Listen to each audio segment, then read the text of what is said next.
Bom, pessoal, vamos lá. Sobre o exercício que vocês tinham que fazer em casa, nós temos aqui uma edificação que é residencial e uma barra de treliça que compõe a estrutura dessa edificação.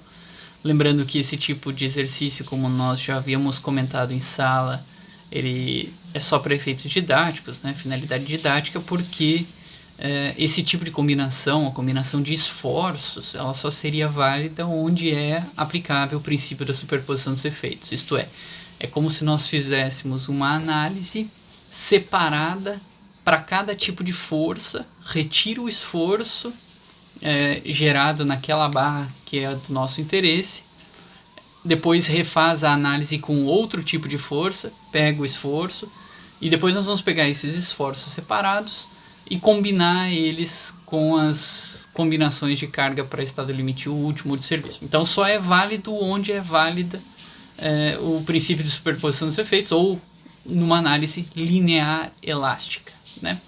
Muito bem, a gente vai falar mais desse negócio de análise, mas por hora fica o lembrete. Vamos lá. A gente tem então aqui 4 esforços. Um esforço seria um esforço de peso próprio, permanente, e outros 3 esforços de ações variáveis. Esses 3 esforços de ações variáveis temos 2 que se repetem, né? O vento 1 e o vento 2, certo? Então, vale lembrar que vento não acontece ao mesmo tempo. Nós temos sempre a ocorrência de um vento ou de outro vento. E reparem também que um dos ventos ele tem um sinal trocado aqui. Então, é como se nós tivéssemos aqui a barra. Essa barra está submetida a um esforço que vai em uma direção. Aqui eu estou representando uma direção qualquer aqui, de compressão, mas podia ser qualquer coisa, tá?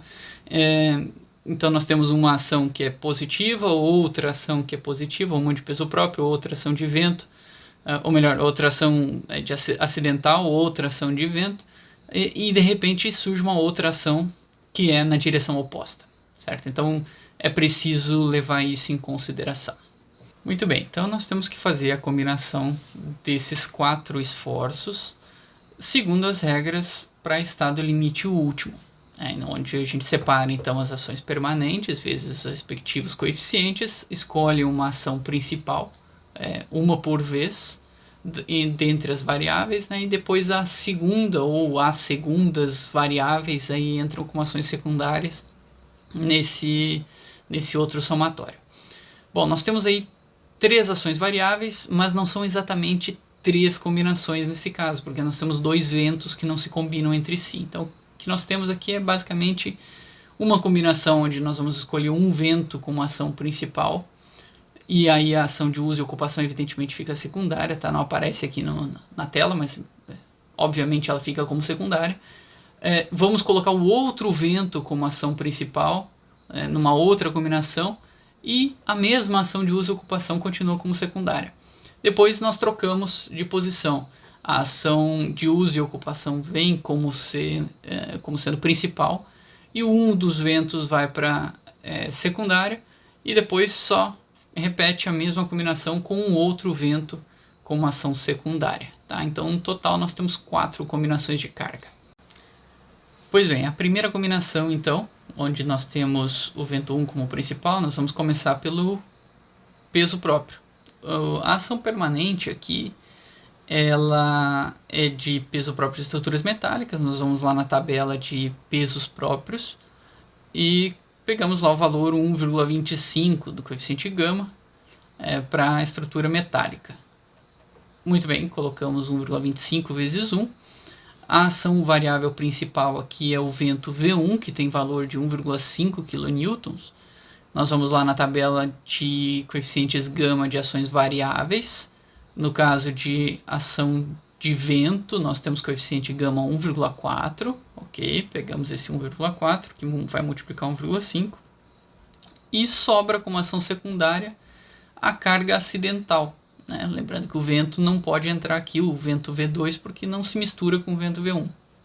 Então, essa carga acidental 0,5, nós vamos lá na tabela de ações, de coeficientes gama, para ações variáveis, nós temos aqui demais ações, inclusive de uso e ocupação, 1,5, E vamos na tabela de coeficiente psi0, que é o coeficiente que trata da simultaneidade das ações, o psi0. Então nós pegamos para uma edificação residencial, né, essa de baixa ocupação, o coeficiente 0,5, então que vai multiplicar o 1,5 e o 0,5 do esforço, ok? E aí, bom, é tudo que nós temos, resulta aqui num valor de 3,725 kN. Beleza? Vamos para a segunda combinação. A segunda combinação repete então o primeiro valor, o que é a ação permanente, isso não muda. Então nós já sabemos que é o peso próprio de estrutura metálica.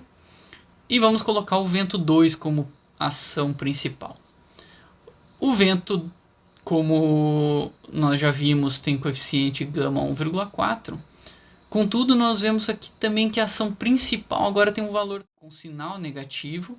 E esse sinal negativo indica que a ação que nós escolhemos como principal atua na direção oposta em relação àquela ação permanente inicial. Então, como a gente vê lá na tabela, o coeficiente para ações favoráveis é 1 unitário, no caso de ações permanentes. Então, vamos corrigir esse valor aqui para unitário. Finalmente, nós temos as ações secundárias, que seriam de uso e ocupação, mas que também têm o sinal oposto em relação à ação principal variável. Então, como nós já sabemos, já comentamos também em aula, que a ação, quando é variável e for favorável, a gente não considera, porque a gente não pode contar com a presença daquela ação no momento em que a ação variável principal estiver ocorrendo. Então, não consideramos quando ela for favorável, portanto, a combinação fica por isso mesmo, resultando em um valor negativo, certo? Finalmente, a combinação 3, agora trazemos como ação principal a ação acidental. Logo, ela já sabemos que ela tem o mesmo sinal então das ações permanentes, então 1 vezes 1,25, mais então a ação variável da carga acidental.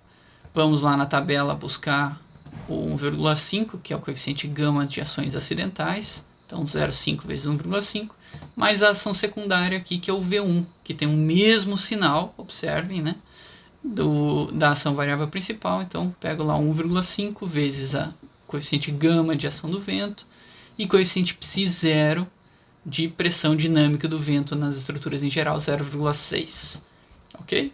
O produto disso tudo e somatórios aí dá 3,26. Beleza? Finalmente a combinação 4. A combinação 4 nós temos aí quase a mesma coisa, de novo pesos próprios, de novo ação de uso e ocupação como variável principal, só que nós misturaríamos aqui o vento V2, que tem um sinal trocado, um sinal oposto.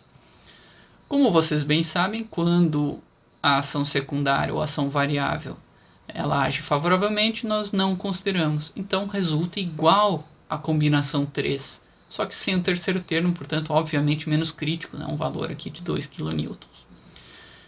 Resumo da ópera. Nós temos aqui, então, 4 resultados. Nós vamos selecionar o maior valor positivo, o maior valor negativo, desprezar os demais e vamos chegar no que nós chamamos de envoltória de esforços, que é o que será necessário efetivamente para um projeto dessas estruturas. Então essa barra ela terá que ser capaz de resistir tanto a esse esforço de tração quanto a esse esforço de compressão que chegamos nas combinações de carga.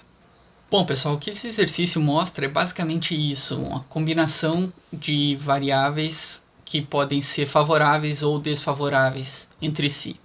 E isso sempre vai ter que ser envolvido ou considerado nos projetos reais, mas nem sempre será tão fácil ou tão óbvio, porque no meio de uma edificação com muitas barras, muitas delas treliçadas, a gente nunca vai saber se um esforço vai efetivamente estar sendo favorável ou desfavorável para uma determinada barrinha lá no meio da estrutura.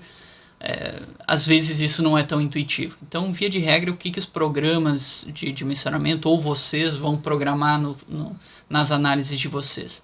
é todas as combinações, efetivamente todas as possibilidades, mesmo que ela seja praticamente óbvia, né? Então você coloca lá uma combinação, a primeira combinação sempre vai ser o somatório de ações permanentes vezes 1, considerando que essas ações permanentes sejam favoráveis, mais uma ação secundária, aliás, secundária não, principal, uma por vez. Então sempre vai ter várias combinações de ações permanentes vezes 1, mais uma ação variável principal vezes o gama dela. Se essa ação variável principal é ou não, ou melhor, se a ação permanente é ou não favorável em relação a essa variável principal, não sabemos, mas vai ter as duas possibilidades, as duas combinações. Uma vezes a ação permanente mais aquela ação variável principal, e 1,4 vezes a permanente mais essa mesma ação. Obviamente uma das combinações vai ser crítica e é essa que vai ter que ser considerada. Então é uma maneira literalmente burra de fazer as combinações, mas que muitas vezes é a única maneira de você chegar no resultado correto de envoltórias. É simular todas as possibilidades. Tá? Então, por isso, em projetos maiores, vocês vão precisar efetivamente de programas de análise ou tabelas em Excel para verificar todas as possibilidades barra por barra. Beleza? Bom, o que eu tinha era isso para esse exercício. Vocês vão ficar com mais exercícios para fazer. Qualquer coisa a gente mantém contato por aqui pelo Moodle. Beleza? Enjoy!